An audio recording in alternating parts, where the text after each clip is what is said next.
மியான்மரில் இன்று காலை நிலநடுக்கம் ஏற்பட்ட நிலையில் உயிரிழப்பு 100ஐ தொட்டிருப்பதாக தகவல் வெளியாகியிருக்கிறது.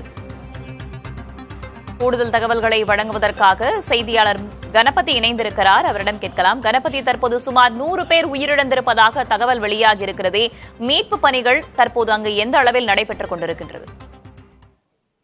மியான்மர் நாட்டிலே தொலைத்தொடர்பு வசதிகள் நவீனமாக இல்லாத காரணத்தாலும் அங்கு பல இடங்களிலே ராணுவம் மற்றும் கிளர்ச்சி படைகளுக்கு இடையே போர் நடந்து கொண்டிருப்பதாலும் தகவல் மிகவும் தாமதமாக அங்கிருந்து வந்து கொண்டிருக்கிறது.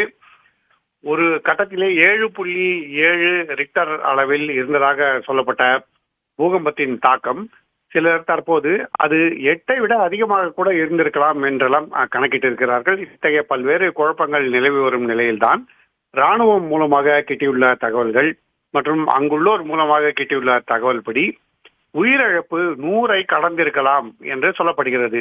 இதுவும் கூட ஆரம்ப கட்ட கணிப்பு மட்டுமே. இன்னும் நேரம் செல்ல செல்ல என்ன நடந்திருக்கிறது, உள்ளே தள்ளி இருக்கும் பகுதிகளில், அதாவது இன்டீரியர் ஏரியாஸ் என்று சொல்லப்படும் நகரங்களை விட்டு தள்ளி இருக்கும் கிராமப்புற பகுதிகள், காடுகள் நிறைந்த பகுதிகளிலே தாக்கம் எப்படி இருந்தது, பல்வேறு நகரங்களிலே சிறு கிராமங்களிலே தாக்கம் எப்படி இருந்தது என்பதெல்லாம் தெரிய வரும். ஆனால் தற்போது தொலைதூரத்தில் உள்ள பகுதிகளின் தாக்கம் முழுமையாக தெரிய வரவில்லை எனவும் பூகம்பத்தின் தாக்கம் 8.2 என்கிற அளவிலே கூட ரிக்டர் அளவுகோலில் இருந்திருக்கலாம் என்றும் கருதப்படுகிறது.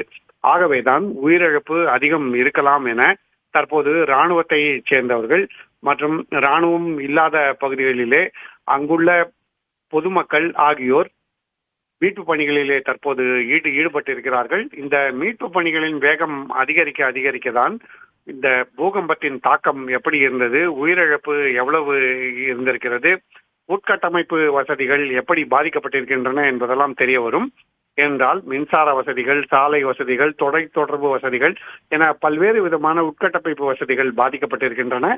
ஆகவே கொஞ்சம் கொஞ்சமாக வந்து கொண்டிருக்கும் இந்த தகவல் படியே 100க்கும் மேல் உயிரிழப்பு இருக்கலாம் என சொல்லப்படுகிறது. ஆனால் இது கூடுதலாகவும் இருக்கலாம் என கருதப்படுகிறது. சர்வதேச ரீதியாக மீட்பு பணிகளை ஒருங்கிணைக்க வேண்டிய சூழலும் ஏற்படலாம் எனவும் கருதப்படுகிறது. உயிரிழப்பு மேலும் அதிகரிக்கும் என்று அஞ்சப்படும் நிலையில் மீட்பு பணிகளும் தொடர்ந்து நடைபெற்று வருகின்றன. தற்போதைய விவரங்களுக்கு நன்றி கணபதி.